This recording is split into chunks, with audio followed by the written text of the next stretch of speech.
오늘 은혜 받으실 말씀은 데살로니가전서 5장 12절에서 24절 말씀이에요. 우리 같이 합독합니다. 시작. 형제들아, 우리가 너희에게 구하노니 너희 가운데서 수고하고 주 안에서 너희를 다스리며 고난하는 자들을 너희가 알고 그들의 역사로 말미암아 사랑 안에서 가장 귀히 여기며 너희끼리 화목하라. 또 형제들아, 너희를 권면하노니 게으른 자들을 권계하며 마음이 약한 자들을 격려하고 힘이 없는 자들을 붙들어주며 모든 사람에게 오래 참으라. 삼가 누가 누구에게든지 악으로 악을 갚지 말게 하고 서로 대하든지 모든 사람을 대하든지 항상 선을 따르라. 항상 기뻐하라. 쉬지 말고 기도하라. 범사에 감사하라. 이것이 그리스도 예수 안에서 너희를 향하신 하나님의 뜻이니라. 성령을 소멸하지 말며 예언을 멸시하지 말고 범사에 하려 좋은 것을 취하고 악은 어떤 모양이라도 버리라. 평강의 하나님이 친히 너희를 온전히 거룩하게 하시고 또 너희의 온 영과 혼과 몸이 우리 주 예수 그리스도께서 강림하실 때에 흠없게 보존되기를 원하노라. 너희를 부르시는 이는 미쁘시니 그가 또한 이루시리라. 아멘. 부연 설명이 필요 없을 만큼으로 은혜의 말씀입니다. 자, 마라나타 3번 외칠까요? 마라나타, 마라나타, 마라나타. 아멘. 주여, 우리가 너무 외쳐서 주님이 안 오실 수가 없을 거예요. 자, 오늘 읽은 본문 말씀을 가지고 친히 온전히 거룩하게 라는 제목으로 우리 함께 은혜를 나눠보도록 하겠습니다. 성령님의 음성이 들려지기를 축복합니다. 지난 주일에는 그의 말을 들으라 라는 제목으로 우리가 하나님의 말씀을 나눠보았습니다. 그의 말을 들으라 라였어요. 자, 우리가 귀를 열어서 들어야 하는 말이 무엇인지, 또 우리가 지금 어디에 집중해야 하는지, 또 그는 누구를 의미하는지, 또는 그가 하신 말씀이 도대체 무엇이길래 뇌성과 같은 소리로 하늘로부터 공개적으로 말씀하셨는지, 그렇다면 과연 나는 내 생각을 부인하고 그의 말을 진심으로 지금 듣고 있는지를 알아보았습니다. 제가 용어를 중요하게 여기는 것은 사탄은 간교하기 때문에 용어 전술로 사람들을 속이고 미혹하기 때문이에요. 하나님의 말씀의 깊이를 알기 위해서도 사실은 우리가 용어가 매우 중요합니다. 사탄의 모든 전략은 용어 전술을 사용하기 때문에 사람들의 생각을 혼란스럽게 하고 있어요. 그래서 사람들의 말을 매우 주의해서 들어야 되는 것입니다. 좋은 용어라는 것은 모두 다 그들이 다 갖다가 사용하기 때문에 사람들이 분별하기가 용이하지 않다는 것을 우리가 먼저 알아야 돼요. 자, 더욱 그래서 우리가 조심을 해야 되는 것입니다. 그래서 이제 우리도 그 강력한 무기인 그리스도의 말씀을 사용해야 되겠고 어둠의 정체를 폭로해야 할 때가 된 것입니다. 동의하시나요? 빛으로만 어둠을 드러낼 수 있기 때문에 그래요. 진리만 거짓을 드러낼 수 있기 때문에 그렇습니다. 지금은 마지막 때입니다. 그래서 늦은비 성령님은 불의 말씀으로 지금 임하고 있다는 사실이에요. 빛이 오면 어둠은 그냥 물러가게 되어 있어요. 숨은 것이 드러나지 않을 것이 없는 거예요. 주님께서 말씀하십니다. 빛이 있으라 그렇게 말씀하신 분이 바로 빛과 어둠도 나누셨단 말이에요. 그래서 빛과 어둠을 나누는 기준도 그분이 말씀하셔요.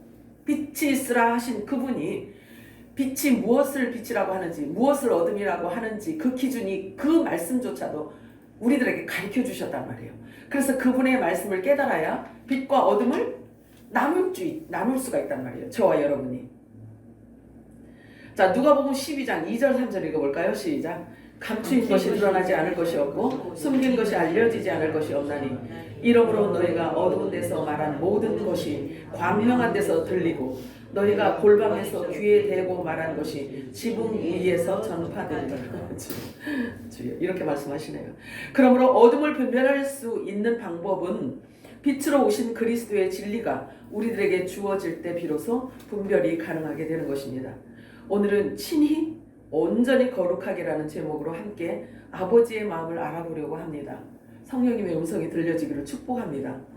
이 말씀은 너무나 보배로운 말씀이에요. 하나님께서 직접 우리를 거룩하게 하신다는 거예요.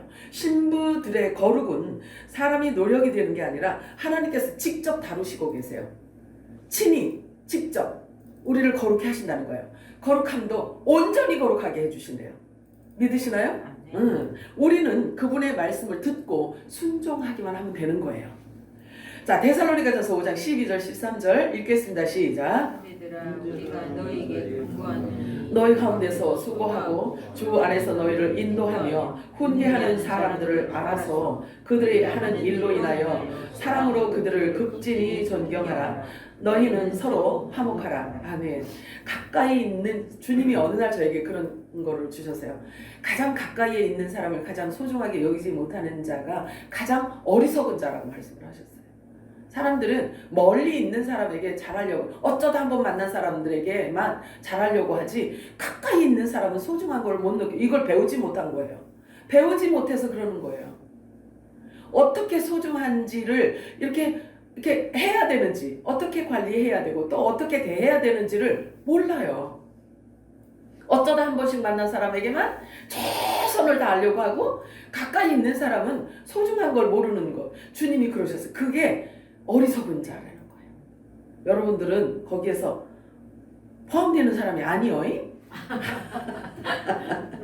자, 모든 사람들은 각자의 생각을 갖고 있단 말이에요. 그래서 각자의 기준들을 갖고 있기 때문에 각각의 세계를 갖고 있어요. 각각의 세계. 그러면 10사람이 모이면 10개의 세계가 있다는 얘기예요. 세계가. 그렇잖아요. 그러니 그게 하나로 딱 이렇게 합쳐지기가 쉬워요, 어려워요? 어렵지. 그런데 통치자가 있어서 머리가 있다면, 그 머리가 기준이 된다면 몸뚱이는 따라가니까 충돌이 자동으로 없어지는 거잖아요. 성경은 계속 그걸 말하고 있어요. 한 성령에 의해서 한 생각을 품고 한 마음을 품고 한 입이 되어서 서로를 보듬을 하고 성경은 계속 우리들에게 말씀하고 있어요.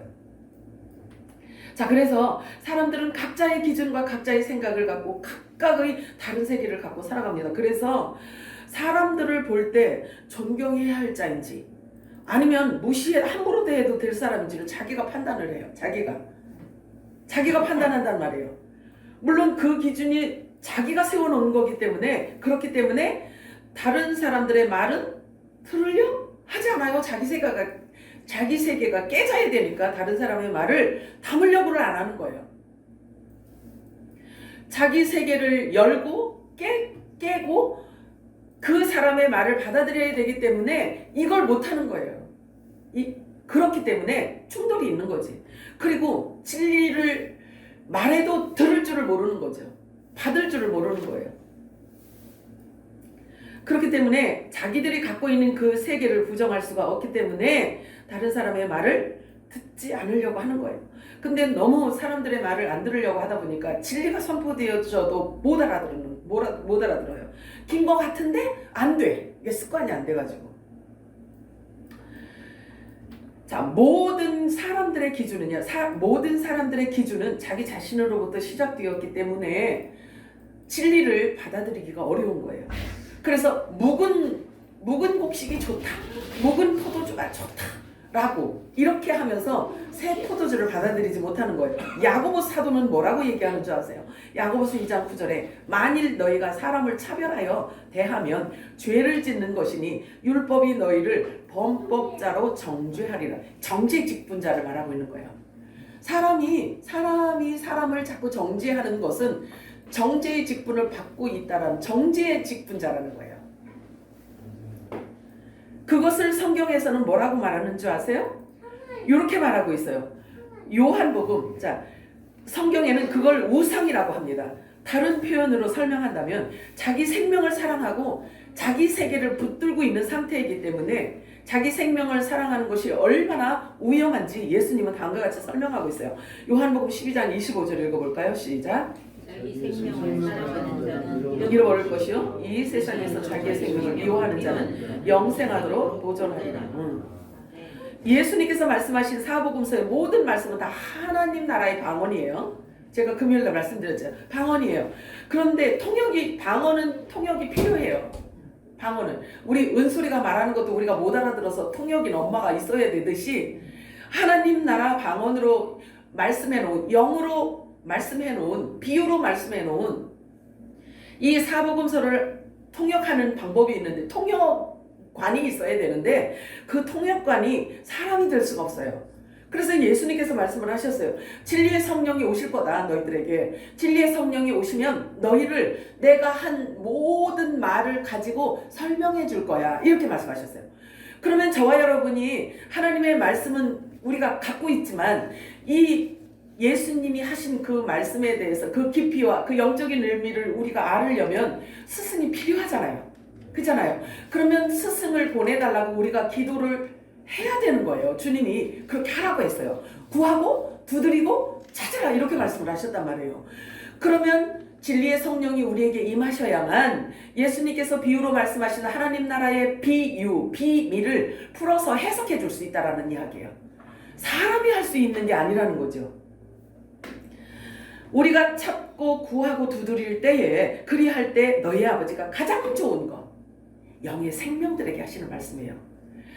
너희 아버지가 가장 좋은 것 성령을 선물로 주신다고 예수님이 말씀을 하셨어요. 그래서 성령 임하시면 가장 먼저 하시는 일이 뭐냐면요, 죄가 뭔지에 대해서 말씀을 하셔요. 죄가 뭔지. 왜 그러냐면 사람들은 이 죄에 대한 강박관념이 굉장히 심하잖아요. 그래서 이 죄로 인하여서 이렇게 자기가 자기 스스로를 정죄한단 말이에요. 자기가 자기 스스로를 정죄하는 것은 어떤 특징이냐면요, 율법 아래에 있어서 율법의 선생으로부터 계속 지적을 당한 사람이기 때문에 내가 나를 정죄하는 거예요. 그거는 정죄 직분자, 그러니까 율법 선생으로부터, 말하자면 초등학문, 초등선생, 유치원 선생님으로부터 들어온 그 습관적인 것 때문에 우리가 내가 나를 자꾸 정죄하는 거예요. 죄에 대해서 모르기 때문에 그런 거예요. 그렇지 않겠어요? 죄가 뭔지를 안다면 내가 나를 정죄하지 않는단 말이에요. 기억하냐? 그래서 성령께서 오시면 죄가 뭔지에 대해서 가장 먼저 말씀하셔요. 가르쳐 주신단 말이에요.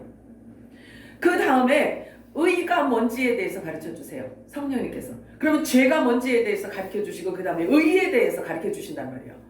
그 다음에 심판이 무엇인지에 대해서 가르쳐 주세요. 그러면 죄와 의와 심판, 이것이 곧 성경 전체를 놓고 말씀하시는 거예요.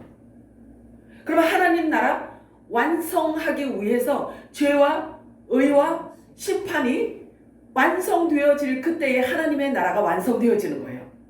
성경 전체를 펼쳐놓고 가르쳐 주시는 분이 성령님이신데, 성령께서 성경을 통해서 가르쳐 주시는 게 첫째 죄에 대해서 가르쳐 주시고 그 다음에 의에 대해서 가르쳐 주시고 심판에 대해서 가르쳐 주세요. 참 귀하죠. 근데 예수님은요, 예수님을 이렇게 잘 살펴보세요. 성경을 잘 살펴보세요. 예수님은 선언을 딱 해놓은 끝이에요. 막 사람을 막 어우르고 막 이렇게 믿어 막 이렇게 하시지 않아서 선언을 딱 해놓으시면 그걸 끝이에요. 그러면 성령께서 오셔서 그것을 우리들에게 설명을 해주신다는 이야기예요. 그치? 그러면 성령께서 오셔서 그 역할을 해주지 않는 자들은 몰라요. 예수님이 비유로 말씀하신 하나님 나라의 이 방언을 알 길이 없는 거예요. 그것은 성령께서만 풀어주실 수 있기 때문에 그런 거예요. 그런데 예수님께서 뭐라고 하시냐면 이래요. 진리의 성령이 너희에게 올 것이다. 그러면 진리의 성령이 오면 어떤 일이 있냐면, 첫째로 세상 임금이 심판을 받았다. 선도받았대요. 언도가 되어졌대요. 뭘 의미할까요? 빛이 오시고 진리가 오니까 비진리, 어둠은 이미 심판을 받은 거라는 거예요. 그러면 빛이 오면 어둠이 떠나가야 되는데 막 버틴다고 되는 게 아니에요. 막 변명한다고 되는 게 아니에요. 빛이 딱 와서 선언을 딱 해놓잖아요.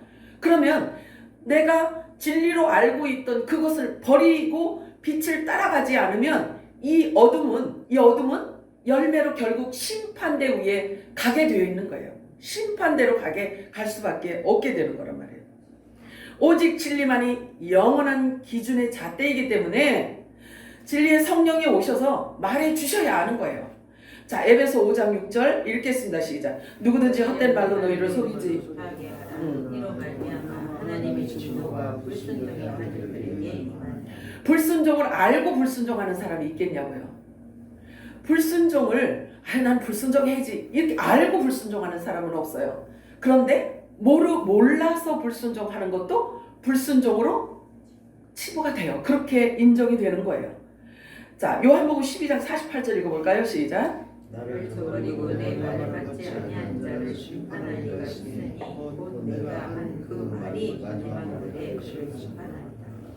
예수님께서 오셔서 천국의 방언을 하나님 나라의 방언을 말씀하시고 비밀을 비유로 말씀을 하셨는데 그 말을 알아듣지 못해서 순종하지 못했다면 그 말을 깨닫지 못해서 순종하지 못했다면 몰랐어도 할 수 없어요. 심판을 하신대요. 말씀이. 예수님이 하신 말씀이 곧 심판을 하신다는 거예요. 빛이 있으라 하신 그분이 바로 모든 영의 아버지라고 말씀하고 있어요. 성경은. 모든 영의 아버지. 저와 여러분하고 관계 있나요? 없나요? 있죠? 왜 있어요? 왜 있다고 생각을 하세요? 그렇지. 우리 영의 생명이기 때문에. 우리는 영의 생명이기 때문에 모든 영의 아버지는 우리 아버지라는 거예요. 자, 그리고 빛의 아버지라고 말씀하셔요. 빛의 아버지. 그러면 저와 여러분이 빛이라는 이야기죠? 근데 우리가 빛이라는 것을 누가 가르쳐 주셨어요? 예수님이 가르쳐 주셨잖아요. 예수님이 오셔서 너희는 세상의 빛이다 이렇게 말씀하셨잖아요. 그런데 우리 보고 빛이라고 하셨는데 하나님이 우리의 아버지래, 빛의 아버지라는 거예요. 또한 이 만물을 지으신 분이 누구예요? 하나님이시잖아요. 그치? 그러면 이 만물을 만드신 분이기 때문에 만물의 주인이잖아요. 그죠? 그러면 저와 여러분의 아버지가 창조주 하나님이시고 만물을 지으신 하나님이시고 영원히 불변하는 그분 한 분만 영원히 죽음이 없는 분이란 말이에요. 그분이 우리 아버지라는 거예요. 그러면 아버지의 성향이 우리에게 있을까요? 없을까요? 있지. 아들이니까. 그죠? 그럼 참 네 집 아들인지 하고 아버지를 보잖아요. 아들을 통해서. 그렇잖아요? 자식을 통해서 이렇게 건너보잖아. 아버지를 본단 말이에요. 그렇듯이 예수님께서 오셔서 우리가 아무것도 모르고 살아가는 이 땅에 흑암으로 가득 덮여있던 이 땅에 예수님께서 오셔서 너희는 세상의 빛이야 이렇게 말씀하셔요. 그리고 나의 아버지 너희 아버지, 나의 하나님 너희 하나님. 그래서 하나님을 소개를 하는데요, 그렇게 우리들에게 가르쳐 주신단 말이에요. 그러니 예수님께서 오셔서 그 빛으로 말해주시지 않았다면, 그 빛을 비춰주시지 않았다면 우리가 어떻게 하나님과 우리의 관계를 알 수 있겠냐고요. 그렇죠? 그런데 중요한 게 있어요. 예수님께서 하신 그 말을 문자적인 것으로는 아는데 내 안에서 믿어지지 않으면 본질이 하나님하고 같은 본질이 아니라는 뜻이야. 이게 무섭고 두려운 거예요. 영원히 죽지 않는 영생이시고 그분만이, 그리고 지금도 만물을 붙들고 계시고 만물을 거룩하게 하신대요. 하나님께서 지금도 만물을 붙들고 계시고 말씀으로, 히브리서 말씀하고 있잖아요. 그치? 하나님께서 지금도 말씀으로 만물을 창조하시고 말씀으로 지금 붙들고 계시며 만물을 말씀으로 거룩하게 하시는 분, 영원히 변함이 없으신 그분, 죽음이 없으신 그분, 빛이신 그분, 그림자조차도 없는 그분, 그분이 우리의 아버지. 그분이 우리 아버지라는 거예요. 이 사실에 대해서 여러분들이 얼만큼 생각하십니까? 얼만큼 궁금해하십니까? 그 아버지에 대해서. 자, 이 지구 땅에 존재하려면요, 우리가 지구 땅에 존재하기 위해서는 물질 세계이기 때문에 저와 여러분이 분명히 물질을 입고 있어야 돼요. 이 육체를 입고 있어야 된단 말이에요. 그런데 지금 저와 여러분은 이것을 장막이라고 해요. 장막. 왜 장막이라고 하냐면, 왜 장막이라고 표현을 하냐면, 실제로 저와 여러분의 실질적인 사람은 우리 속에 있단 말이에요. 하나님은 우리 속 사람을 봐요. 우리 이렇게 외모 이렇게, 하나님은 외모 이런 걸 보시지 않는단 말이에요. 하나님은 영이시기 때문에 우리 안에 속사람, 우리 안에 우리의 영을 보신단 말이에요.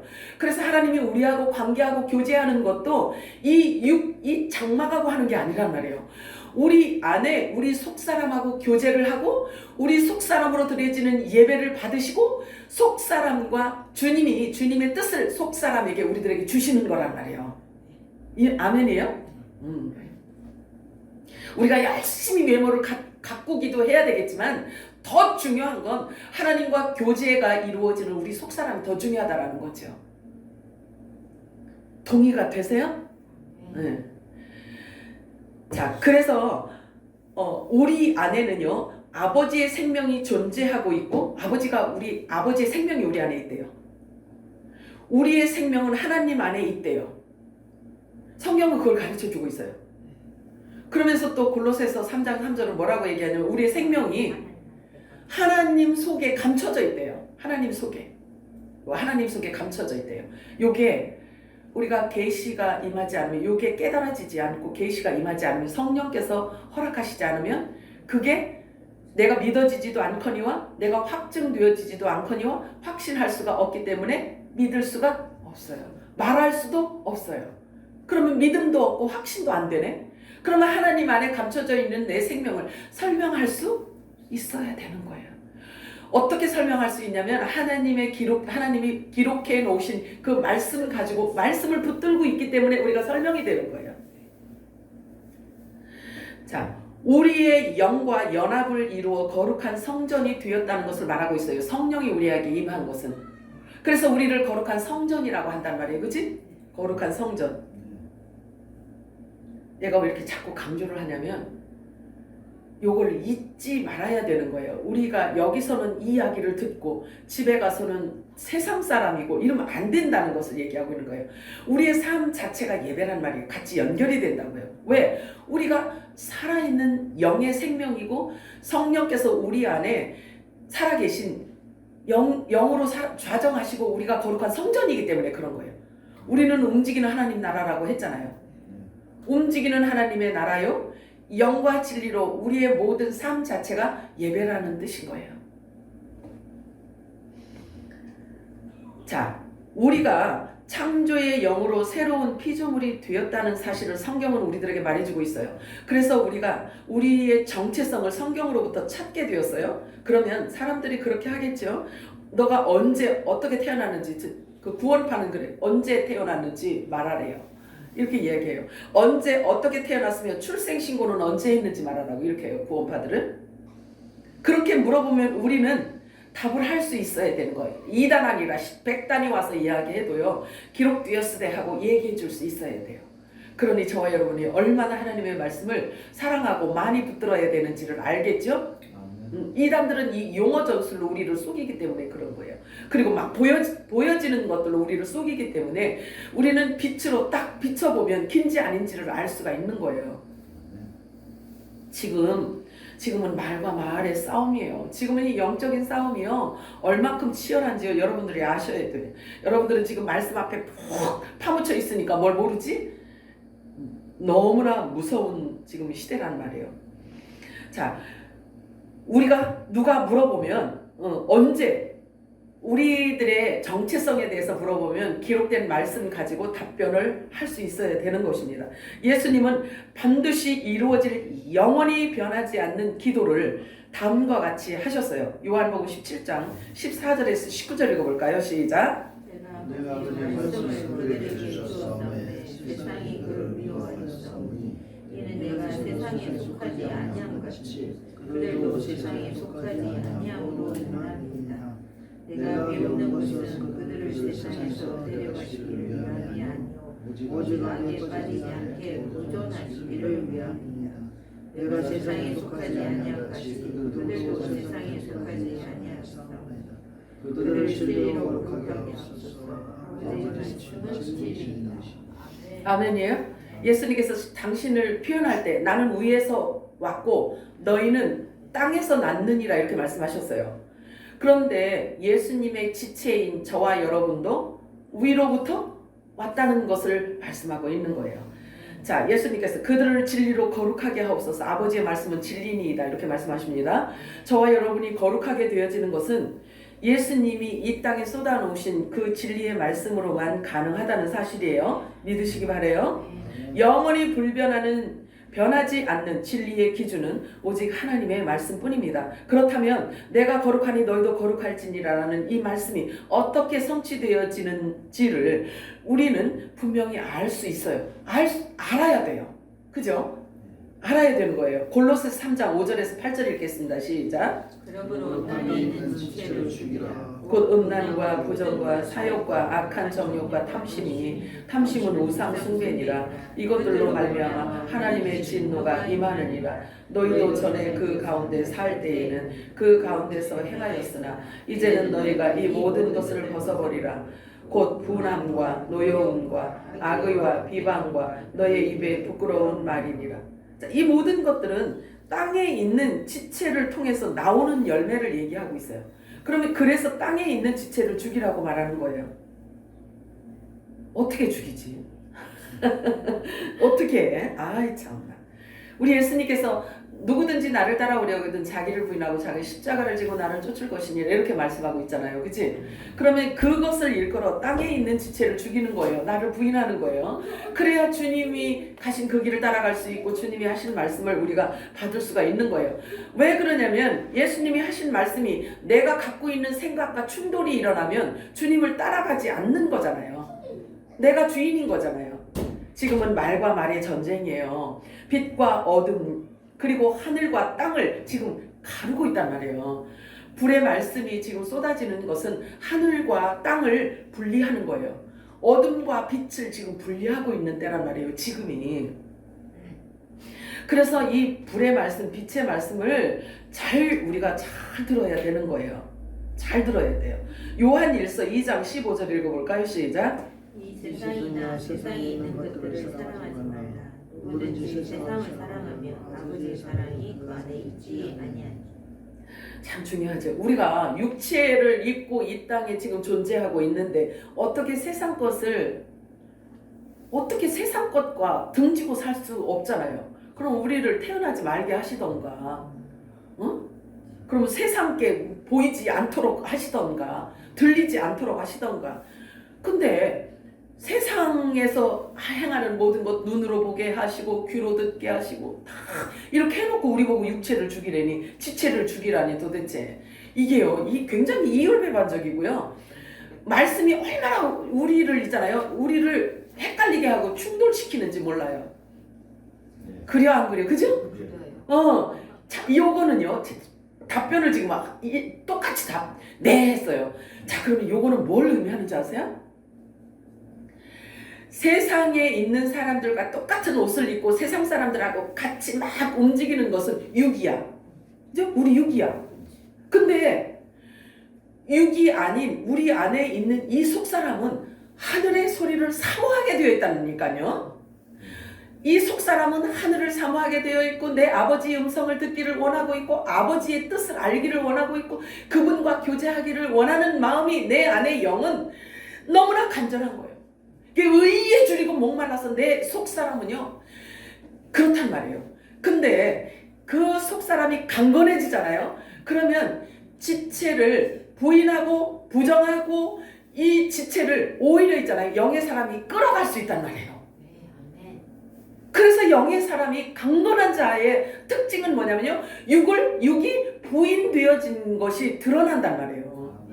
그래서 영의 사람이라고 이야기를 합니다. 그러면 지금은 영의 사람인지 육의 사람인지를 하나님 보고 계시단 말이에요. 너무 중요한 때에 우리 지금 살고 있단 말이에요. 사람들이 갖고 있는 모든 사고의 세계는 전부 다 말로 지금 표현되고 있잖아요. 그래 안 그래요? 말로 표현하고 있단 말이에요.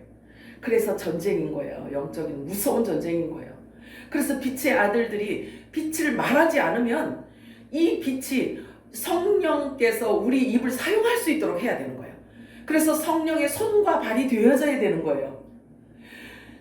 예수님께서 말씀하신 귀 있는 자는 들을지어다, 귀 있는 자는 교회들이 성령께서 교회들에게 하시는 음성을 들을지어다 이렇게 말씀하시잖아요. 그거는 영적인 귀가 있느냐 없느냐를 지금 말씀하고 있는 거예요. 귀 없는 사람이 어디 있어 세상에. 근데 예수님이 자꾸 그러시잖아요. 귀 있는 자는 들어라. 귀 있는 자는 들어라. 그래서 이게 영의 생명들에게 말씀하시는 거예요. 나의 지체들, 나의 아들들아, 영의 귀를 이제 열고 세상을 향해서 열어놨던 그 귀를 이제는 위에 열어놔라. 이 뜻인 거예요. 그래서 성령의 음성을 듣고 성령이 말하게 하심을 따라 말하며 사는 저와 여러분이 되기를 주님은 지금도 갈망하고 계신 거예요. 주님이. 자, 사람들이 갖고 있는 그 모든 세계, 모든 사고, 사상을요, 사람들은 지금 말로 다 표현하고 있어요. 예수님께서 오셔서 하나님이 누구신지, 하나님 나라가 어떠한 곳인지를 말해주지 않았다면 그 어떤 것으로도 사람으로서는 알 길이 있다 없다? 없습니다. 하나님 나라는 왜 존재하며 우리는 왜 그 하나님의 나라를 알아야 하는지 도무지 알 방법이 없어요. 길이 없단 말이에요. 그렇게 되면 알 길이 없고 전혀 어둠 속에서 살게 되면 그렇게 되면 캄캄한 어둠 속에 갇혀 살다가 마지막에는 음부 구덩이로 들어갈 길밖에 없는 거예요. 그럴 수밖에 없단 말이에요. 그러므로 우리가 들을 수 있는 귀가 있다는 것은 너무 큰 복이고 축복이고 행복이에요.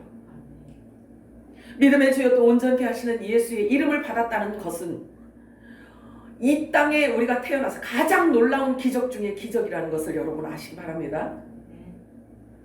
예수의 생명을 받은 것이 이거보다 더 큰 기적이 어디 있냐고요. 이러한 사실들로 비추어 볼 때 우리의 가치관과 세계관과 인생관을 다시 교정하지 않으면 안 되는 시간이 이제 온 거예요. 내가 나를 아는 것보다 나를 더 잘 아시는 우리 영의 아버지 앞에서 이제 우리는 땅에 있는 지체를 어떻게 해야 하는지를 분명히 알고 있어야만 합니다.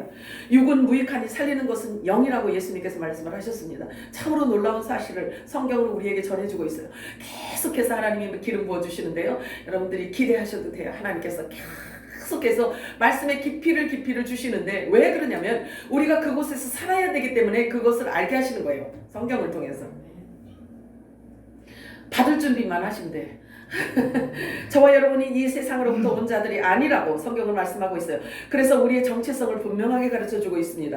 이 사실을 잊지 마시기 바랍니다. 그러므로 세상으로부터 오는 것은 육신의 정욕이요, 안목의 정욕이요, 인생의 자랑이라는 거예요.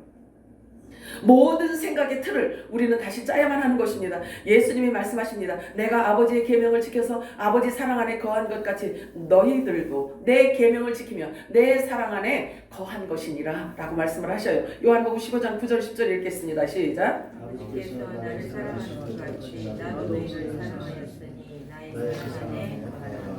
내가 아버지의 계명을 지켜 그의 사랑 안에 거하는 것 같이 너희도 내 계명을 지키면 내 사랑 안에 거하게. 예수님께서 오셔서 사랑을 확증하셨다라는 표현을 십자가에서 죽으시는 걸 표현하고 있어요. 그렇죠. 십자가 위에서 하나님의 사랑을 확증하셨다라고 말씀하십니다. 그런데 예수님이 말씀하신 너희가 나를 사랑하신 것 같이 아버지가 나를 사랑하신 것 같이 나도 너희를 사랑하였으니 내 사랑 안에 거하라 라고 말씀하십니다. 그러면 땅에 있는 지체를 죽이지 않으면 예수님 사랑 안에 거할 수 있어 없어? 없어요. 없습니다. 그래서 예수님이 통과하신 그 십자가를 저와 여러분도 반드시 통과를 해야만 되는 거예요. 나는 알파와 오메가 시작과 마침이라. 천지는 없어질 것이다. 그러나 내 말은 영원히 설 것이다. 너희가 내 안에 거고 내 말이 너희 안에 거하면 거하도록 하여라. 이렇게 말씀하세요. 내 말이 너희 안에 거하도록 하여라. 왜냐하면 그 말이 영생이고 그 말이 부활이기 때문입니다. 자, 너희가 나를 떠나서는 아무것도 할 수 없느니라고 말씀하십니다. 예수님을 떠나서는 아무것도 할 수 없대. 숨도 쉴 수 없대. 생명이 있다 없다? 없다는 것을 말하고 있는 것입니다. 내가 곧 길이요 진리요 생명이기 때문에 내 안에 거하라고 말씀하십니다. 나는 부활이라. 나와 함께 하지 않는 자는 나를 반대하는 자요, 나와 함께 모으지 않는 자는 해치는 자니 하나님 나라를 해치는 자요, 예수를 해치는 자요, 예수를 방해하는 자라는 거예요. 말씀 안에 거하지 않고 말씀으로 사람을 모으고 말씀으로 하나님과 연합되어지지 않으면 하나님 나라를 해치는 자요, 예수를 반대하는 자요, 예수님과 대적이 된다라는 거예요. 그러니 말씀 따라서 우리가 어떻게 살아갈 수가 있겠냐고요. 아버지께서 나를 사랑하신 그 사랑이 내게 주신 그들에게도 있고, 그러니까 예수님 말씀하셨잖아요. 내게 오는 그들은 본래 아버지 거였는데 아버지가 나에게 주셨습니다. 이렇게 말씀하시잖아요. 그죠? 예수님이 그렇게 말씀하셨잖아요. 그러면 예수 안으로 들어오는 모든 자들은 본래 하나님의 소유였다는 거예요. 본래 하나님의 소유였는데 하나님의 소유인 그들을 모두 예수님에게 보내주신대요. 그죠? 그러면 그들에게 예수님께서 뭐라고 말씀하시냐면 하나님이 아버지가 나에게 보내주신 자들에게 아버지가 나에게 주신 모든 생명을 모든 말을 다 주었나이다 이렇게 말하고 있어요. 요한복음 15장 9절에서 12절 읽겠습니다. 시작. 아버지께서 나를 사랑하신 것 같이 나도 그를 사랑하였으니 나의 사랑 안에 거하라. 내가 아버지의 계명을 지켜 그의 사랑 안에 거하는 것 같이 너희도 내 계명을 지키면 내 사랑 안에 거하리라. 내가 이것을 너희에게 이루면 내 기쁨이 너희 안에 있어 너희 기쁨을 충만하게 하려 함이라. 내 계명은 곧 내가 너희를 사랑하는 것 같이 너희도 서로 사랑하라 하는 이것이니라. 아멘. 이게 서로 허그 사랑해 사랑해 이게 아니라는 거 아시죠? 물론 그것도 있어야 되겠지. 허그하면서 진리의 사랑을 줘야 되겠지, 그지? 하나님은 사랑이시라고 말씀하셔요. 그러므로 모든 성경은 온통 사랑 안에서 시작되었고 사랑으로 완성을 이루고 있는 하나님의 감춰진 러브 스토리예요. 누가 누구를 어떻게 사랑했고 그 사랑의 표현은 어떻게 하셨고 또 어떤 방법으로 확증해 주셨는지를 매우 드라마틱하게 연출해내고 있어요, 성경은.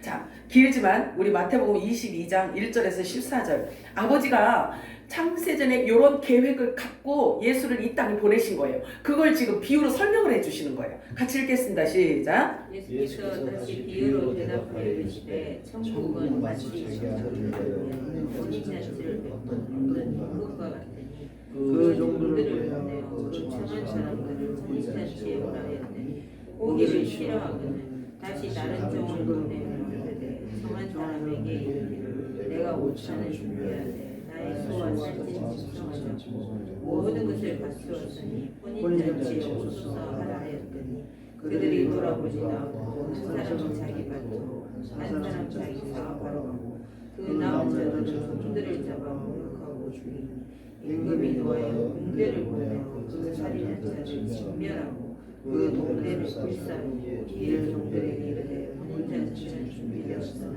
정한 사람들은 합당하지 아니하니 내그리 길에 가서 사람을 만나는 대로 혼인잔치에 초하여 오라 하는데 종들이 뒤에 나가 악한 자나 선한 자나 만나는 대로 모두 데려오니 혼인잔치에 손님들이 가득하니라. 임금이 손님들을 부르러 들어오되 거기서 예복을 입지 않은 사람처럼 이르되 친구여 어찌하여 예복을 입지 않고 여기 들어왔느냐 하니 그가 아무 말도 못하거든 임금이 시간들에게 말하되 그 손을 들어 바깥 어두운데 내던지라. 거기서 슬피 울며 이를 가리게 되리라. 중함을 받는 자는 많되 택함을 입은 자는 적은다. 긴 거 읽으시느라고 수고하셨어요. 자, 이렇게 말씀하시죠. 비유로 지금 말씀하시는 거예요. 성부 하나님, 성자 예수님, 율법의 아들들, 그리고 복음의 아들들을 지금 얘기하고 있는 거예요. 그 안에 지금 다 넣어놨어요. 이것이 바로 성경 전체를 아우르는 하나님 나라 완성을 뜻하는 파노라마예요. 그런데 주위에서 보아야 할 부분이 있어요. 예복을 입지 않은 자가 있네요. 그래서 그가 어둠 속에 내던져지는 그 모습을 지금 볼 수가 있어요. 그렇다면 반드시 예복을 입어야 한다는 거예요. 갈라디아서 3장 27절 시작. 누구든지 그리스도와 합하기 위하여 세례를 받은 자는 그리스도로 옷 입느니라. 아멘. 그리스도로 어떻게 옷을 입어요? 이게 그래서 영이라고 하는 거예요. 하나님의 말씀은.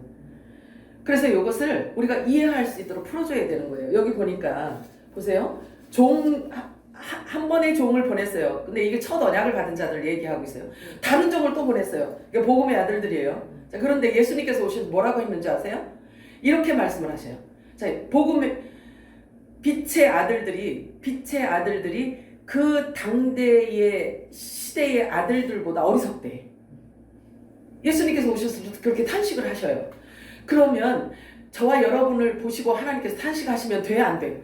그러니까 기름 부음이 채워져야 된다니까요. 자, 구약 시대에 보면은요, 구약에 대제사장 아론이요, 1년 1차에 지성소에 들어갈 때 그의 준비된 모습을 다음과 같이 설명해 놓고 있어요. 얼마나 철저한지 몰라요? 레위기 16장 4절 읽어볼까요? 시작.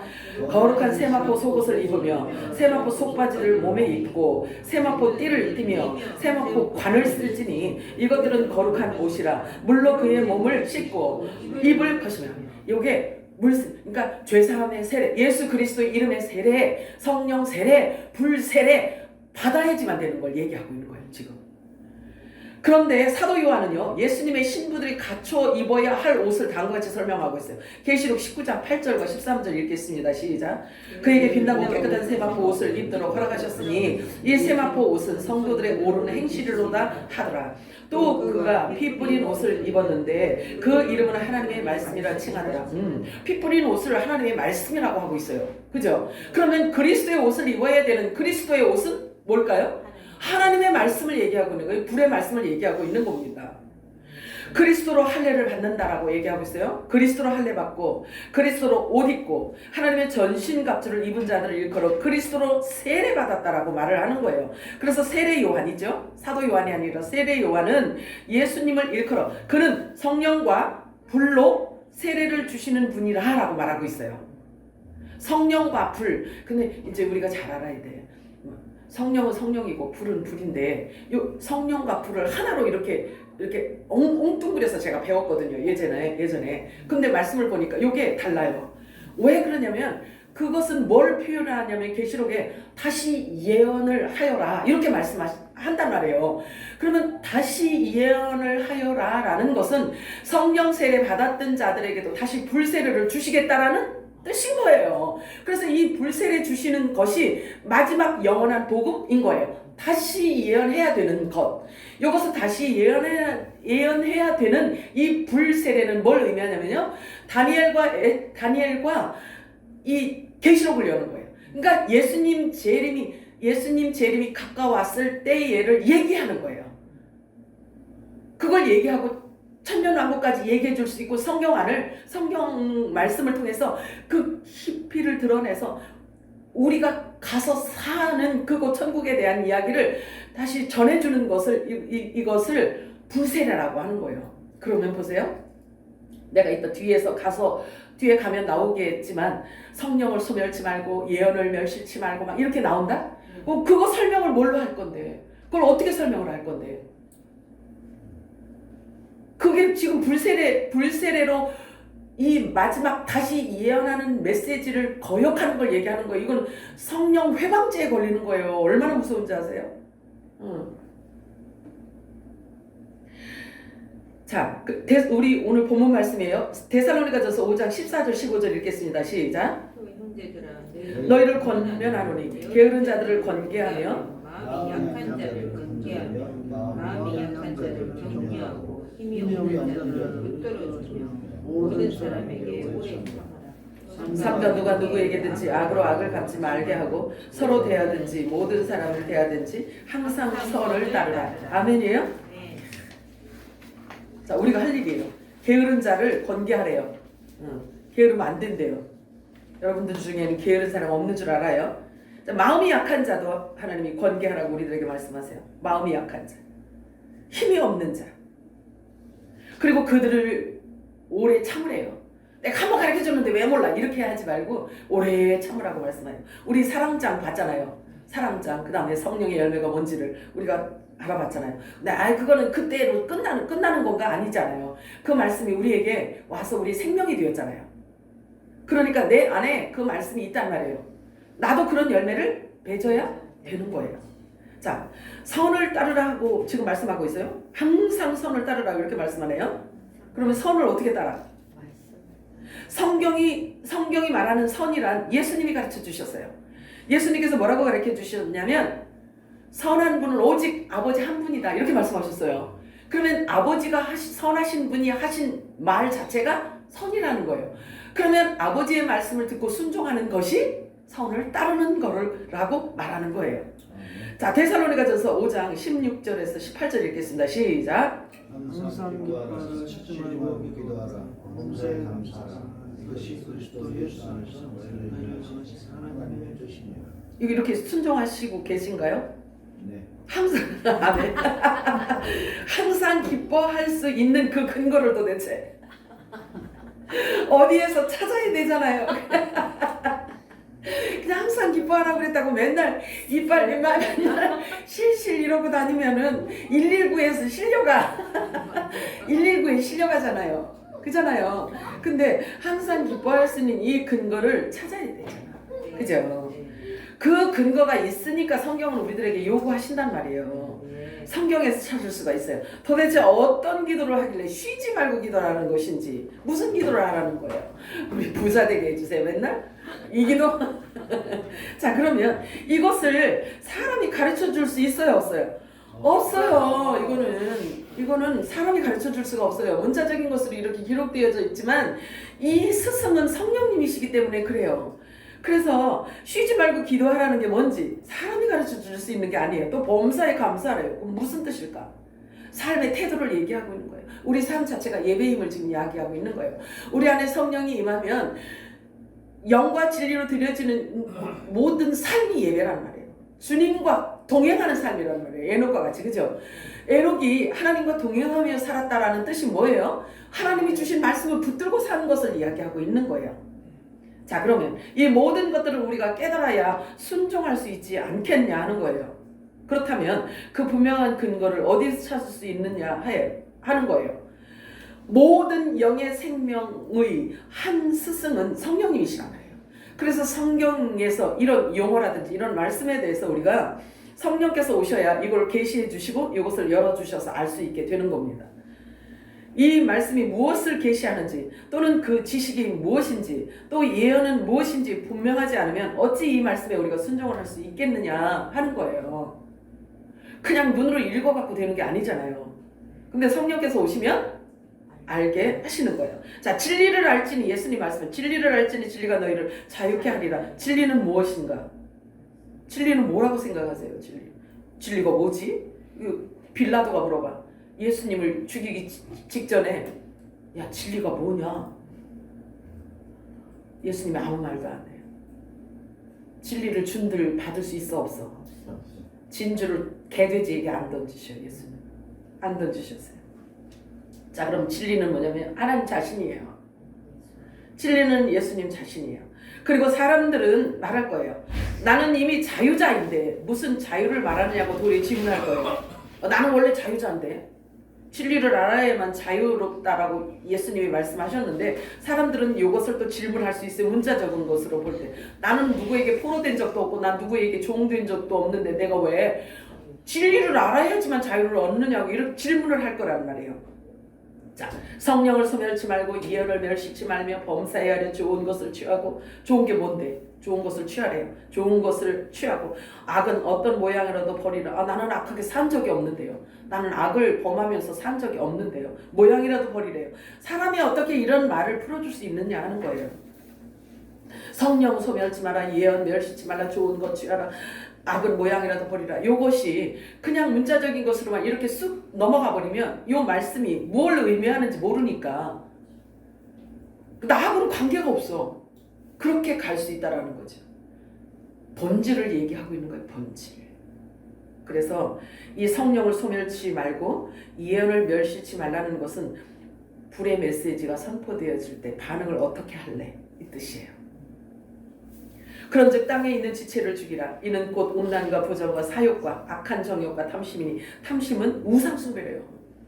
그래, 땅에 있는 지체는 우상숭배를 하게 되어 있다라고 했잖아요.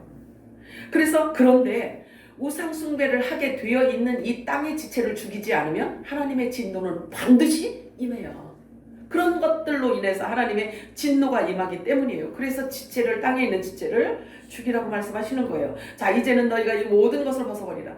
분함, 노여움, 악의, 비방, 너희 부끄러운 말. 우리가 일부러는 아니어도 우리가 습관적으로 있잖아요. 이런 것들을 할 때가 있어요. 그런데 우리의 본질이 바뀌면 이렇게 하는 이것 자체가 사실은 죄로 남아서 우리를 지옥으로 끌고 갈 수가 없어요. 그러니까 우리가 잘 말씀을 주의해서 볼 뿐만 아니라 내가 내 자신을 잘 주의해서 점검하라고 했잖아요. 항상 남을 보지 말고 나를 보라고 했잖아요. 너 했더니 큰 손가락이 나를 가리키고 있네. 너는 고약한 놈이야 했는데 나는 더 고약하네.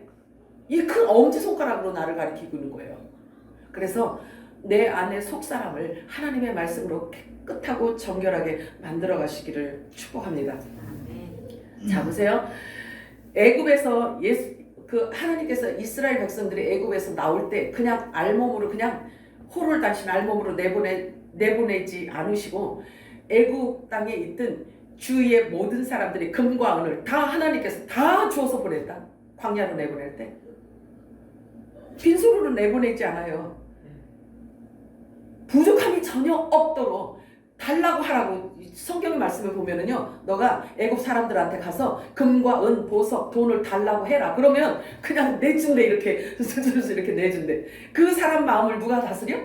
하나님께서 하시니까. 그래서 이 모세가요, 광야 40년을 다음과 같이 회상하고 있어요. 회상. 자, 신명기 29장 5절 읽어볼래요? 시작. 주께서 40년 동안 광야에서 인도하게 하셨거니와 너의 몸이 낡아지지 아니하고 너의 발이 헤어지지 아니하고. 이 말씀이 믿어지세요? 아유 주여, 아유 주여. 난 이 말씀이 안 믿어져가지고요. 여기 오잖아요. 그러면 통과했어. 통과. 안 믿어지는 거 통과. 자, 보세요. 그러면 신이 헤어지지 않았대. 그럼 그때 나올 때 5살 먹은 애가 나왔는데 45세가 됐어. 그렇잖아요. 기어 아니요. 그렇게 하나님께서 광야 생활 40년 생활을 하나님께서 조금도 부정함이 없도록 해주시겠다라는 뜻인 거예요. 다시 말해서 너희가 나를 택한 것이 아니고 내가 너희를, 요 말씀은 그걸 얘기하고 있어요. 너희가 나를 택한 게 아니다. 내가 너희를 택하였느니라고 말씀하세요. 나는 아브라함의 하나님, 이삭의 하나님, 야곱의 하나님이라. 나 외에는 다른 신이 없다. 그런데 그 신이 선택을 했대요. 이스라엘 백성들을. 그러니 신이 능력 없는 신이었으면 광야 40년 동안 얼마나 헐벗고 얼마나 고통을 당하게 했겠냐고요.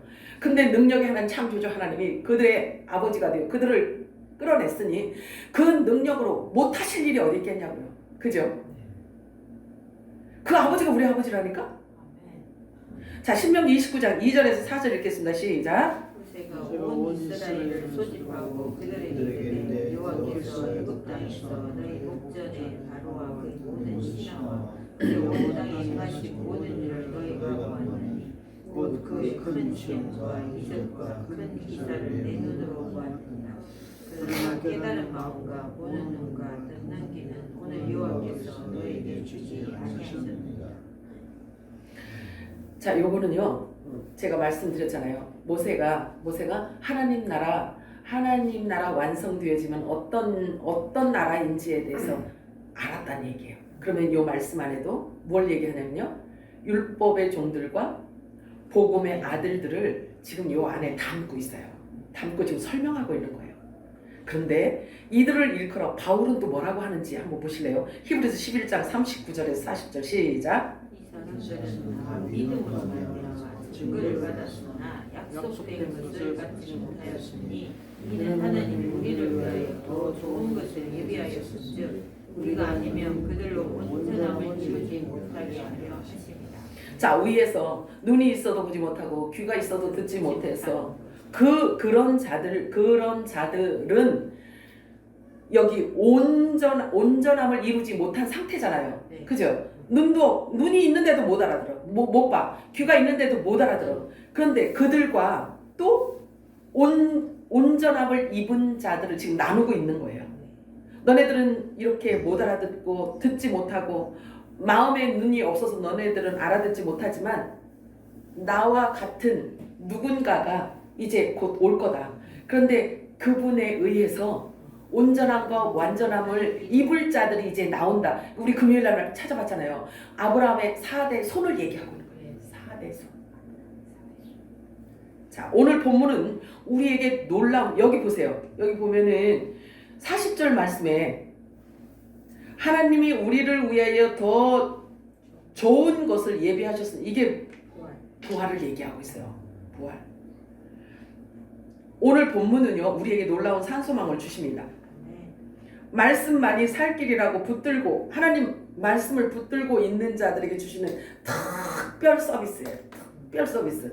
자, 데살로니가전서 5장 23절 24절 읽겠습니다. 시작. 평강의 하나님이 친히 너희를 온전히 거룩하게 하시고 너희의 온 영과 혼과 몸이 우리 주 예수 그리스도께서 강림하실 때에 흠없게 모든 되기를 원하노라.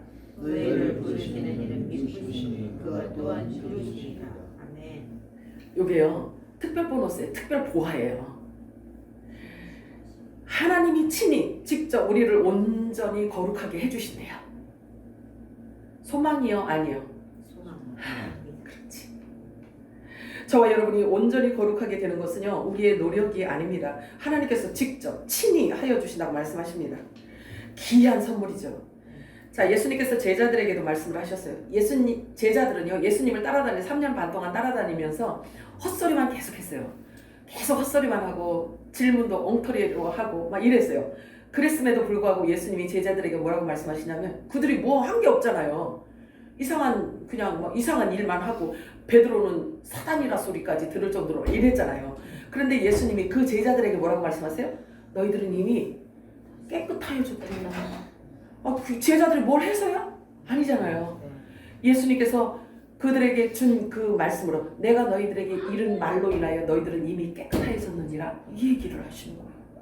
저와 여러분이 온전히 거룩하게 되어 예수 그리스도의 신부가 된다는 것은 우리의 노력이 아니에요. 공부 잘해서가 아니라. 이해가 되세요? 이게 보화죠. 이거보다 더 큰 보화가 어디 있어요? 아멘. 네. 그렇다고 아무렇게나 살아? 아니지. 자, 요한복음 17장 23절 읽겠습니다. 시작.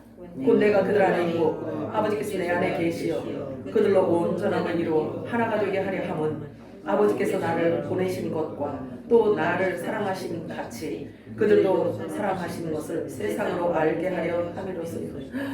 이 말씀 믿어지시나요? 네. 아니, 예수님이 우리 안에 계시고 하나님이 우리 안에 계시대요. 교환이요? 말씀이지 그렇게 말씀하고 있잖아요. 우리 안에 있대요. 성부 하나님도 우리 안에 계시고 성자 예수님도 우리 안에 계시대요. 그러면 진리의 말씀인 성령도 우리 안에 계시다는 얘기예요. 그러니 저와 여러분이 온전히 거룩하게 될 수 있어 없어? 당연히 있지. 당연하죠. 예수님 말씀하신 하나님께서 말씀하신 나는 시작과 마침이라, 시작하신 일을 반드시 성취하신다는 거예요. 그래서 모세는 에덴 동산에 있던 그 비밀을 처음에는 아마 몰랐을 거예요. 그러나 방주와 광야 성막을 지을 때 분명하게 깨달았을 거예요. 그래서 그들의 정체성을 신명기에 기록하고 있어요. 신명기에 기록하고 있습니다. 그래서 여호와께서 애굽 땅에서 너희의 목전에 바로와 그의 모든 신하와 그의 온 땅에 행하신 모든 일들을 너희가 다 보았잖니? 이스라엘 백성들에게 얘기하는, 너희가 다 보았잖니? 그 10가지 심판을, 그 10가지 재앙들을 너희들이 다 보았잖니? 곧 그 큰 시험과 이적과 큰 기사를 내 눈으로 보았느니라. 그러나 깨닫는 마음과 보는 눈과 듣는 귀는 너희들에게 안 줬대. 너희들에게 안 줬대요. 자, 그러면 율법의 아들들과 복음의 아들들이 분리가 돼요, 안 돼요? 되고 있잖아. 알잖아요. 모세는요, 율법의 아들인 것을 자기 스스로도 알아. 왜냐면 광야에서 가나안 땅으로 못 들어갔잖아요. 알지. 자, 그래서 다음과 같이 또 이사야는 뭐라고 말씀하시냐면 다음과 같이 말씀하고 있어요. 이사야서 6장 9절 10절 시작. 여호와께서 이르시되 없어요? 네. 웬일이지? 그냥 읽어드릴게요. 자, 요걸 인용했어요. 요것을 이사야 선지자가 인용을 했단 말이에요. 여호와께서 이르시되 가서 이 백성에게 이르기를 너희가 듣기는 들어도 깨닫지 못할 것이요 보기는 보아도 알지 못하리라 하여 이 백성의 마음을 둔하게 하며 그들의 귀가 막히고 그들의 눈이 감기게 하라. 염려하건대 그들이 보고 눈으로 보고 귀로 듣고 마음으로 깨닫고 다시 돌아와서 고침을 받을까 하노라. 자, 그럼 요것도요. 이 용어 전술을 잘 알아야 돼요. 여기 보니까 이 백성들, 사람이 하나님에게로 돌아오는데 다 병들어서 오는 건 아니잖아요. 그지? 그런데 그 하나님의 말씀으로 다 고쳐주시겠다라고 말씀하세요. 그러면 땅에 있는 지체 입은 자들에게는 영적으로 다 환자야. 얘기하고 있어요. 그래서 진리의 생명의 말씀이 들어가야 죽음에서 살아나고 회복이 되어지고 치유가 일어날 수 있다는 것을 말하고 있는 거예요. 이 말씀을 예수님은 또 확증시켜줘요. 확인시켜줘요. 뭐라고 말씀하시냐면요. 하나님 나라의 비밀을 너희들에게는 주었어. 그런데 외인들에게는 비밀로 했어. 비유로 말했어. 이렇게 말씀하신다 예수님이. 그러면 비유로 말하고 비밀로 말씀하라 하셨다면 외인이라고 일컫는 그들에게는 하나님 나라의 비밀을 알아 몰라? 모르지. 구분하는 거예요. 그래서 너희에게는 주었어. 너희에게는 하나님 나라의 비밀을 주었어. 그래서 너희들이 아는 것은 당연해. 뿐만 아니라 너희들이 내가 준 것은 천국 열쇠야. 그래서 그 열쇠는 너희들만 사용할 수 있어. 그래서 그 열쇠를 가지고 말씀을 열고 닫고 하는 거예요. 그래서 너희가 땅에서 무엇이든지 열면, 무엇이든지 구하면 주시고, 너희가 땅에서 열면 하늘에서도 연대. 하늘 문을 열라는 거예요. 그래서 하늘의 신령한 복을 갖고 주라는 거죠. 아까 그 말씀이 히브리서 말씀이 그거예요. 귀가 없는 자들에게 저와 여러분을 통해서 주라는 거예요. 자, 바울은 또 이것을 가져다가 뭐라고 인용을 하냐면요. 사도행전 있나요? 거기에? 네. 사도행전 28장 26절에서 29절 시작. 이르시되 이 백성에 가서 말하기를 너희가 듣기는 들어도 도무지 깨닫지 못하며 보기는 보아도 도무지 알지 못하는도다. 이 백성들의 마음이 우둔하였소서. 그 귀로는 둔하게 두고 그 눈은 감았으니 이는 눈으로 보고 귀로 듣고 마음으로 깨달아 돌아오면 내가 고쳐 줄까 함이라 하였으니 그런즉 하나님이 이 구원이 이방인에게로 보내어진 줄이라. 그들은 그것을 믿으리라. 그가 이 말을 잠시 유대인들이 자리를 떠더라. 그리고 그들 사이에 상당한 쟁론이 있더라. 쟁론이 있을 수밖에 없죠. 그죠? 자, 그러면 요 바울은요. 율법의 대가잖아요. 그치? 그러면 율법에 대해서 너무 잘 알고 있고 창세기의 비밀을 알고 다 알고 있어요. 사실은 여기 보세요. 하나님의 구원이 부활의 구원이 이방인에게 넘어간 것을 지금 얘기하고 있어요. 왜냐하면 이스라엘 백성들이 유대인들에게 아무리 예수는 그리스도다 아무리 얘기해도 안 들으니까 기회를 주긴 줬어요. 근데 그들이 듣질 않으니까 이방인에게로 넘겨지는 것을 얘기하고 있는 거예요. 이방인에게 지금 넘어왔단 말이에요. 그래서 다니엘서 다니엘 예언서에 보잖아요. 그러면 교회 시대가 없어요. 교회 시대가 쑥 빠져버렸어요. 공백이 쑥 빠져버렸단 말이에요. 그래서 이 구원이 이방인에게로 넘어온 것을 말하고 있어요. 그러면서 자기 자신이 나는 이방인의 사도다 이렇게 이야기를 해요. 그러면서 이 이방 교회가 그 여름 넉 달 동안에 이 이방 교회가 세워집니다. 그래서 이 교회 시대가 끝나는 때가 왔단 말이에요. 이방 교회 시대가 거의 찼다는 얘기예요. 그러면 이방 교회가 없어지는 그 놀라운 이벤트가 뭐냐면 공중 예수님 강림하시는 거예요. 공중 강림하시는 거예요. 신부들을 데리러 오시는 거예요. 공중으로. 자, 그래서 바울은 자신이 이방 사도임을 공식적으로 지금 선언하고 있어요. 그래서 유대인들에게 예수는 그리스도다 아무리 전해도 듣지 않으니까 바울은 알았어요. 이게 말씀대로 성취되어지는 거구나. 못 알아듣는구나. 귀가 있어도 알아버렸죠. 말씀이 지금 성취되어지고 있구나. 이렇게 알게 됩니다. 그렇게 깨닫게 됩니다.